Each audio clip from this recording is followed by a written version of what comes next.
প্রকৃত নাগরিকের নাম যেন বাদ না যায়। যদি একটিও প্রকৃত নাগরিকের নাম বাদ যায়, তাহলে আমি আপনাদেরকে বলছি, আমি নিউজ নয়া ভারতের পক্ষ থেকে আমি স্বপন বলছি, আমি পথে নামবো সেই নাগরিক যদি দেখাতে পারে যে সে এই যে দেশের প্রকৃত নাগরিক, তার নাম বাদ গেছে, আমি তার হয়ে নামবো।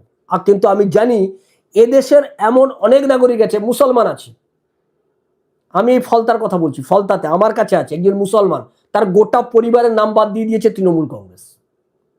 কারণ সেই মুসলমান পরিবার তৃণমূলের বিরোধিতা করে, তৃণমূল কংগ্রেস তার নাম বাদ দিয়ে দিয়েছে। একটি মুসলিম পরিবার, আমি নাম বলছি না, নাম বললেও খুব একটা যায় আসে না, খুরশিদ আলম আমার সঙ্গে যোগাযোগ করেছে এবং তার পরিবারের নাম যাতে না ওঠে তার জন্য চেষ্টা করছে তৃণমূল কংগ্রেস। আমি একদম ডিরেক্ট বলছি, ফলতাতে তৃণমূল কংগ্রেস এই কাজ করছে। তাই দেশের একটাও নাগরিক, সঠিক নাগরিকের নাম যেন বাদ না যায়, তার জন্য যদি কোথাও কোনো পথে নামতে হয়, লড়াই করতে হয়, স্বপন দাস আছে, তার জন্য পথে নামবে, রাস্তায় নামবে। কিন্তু এই 2 কোটি ভোট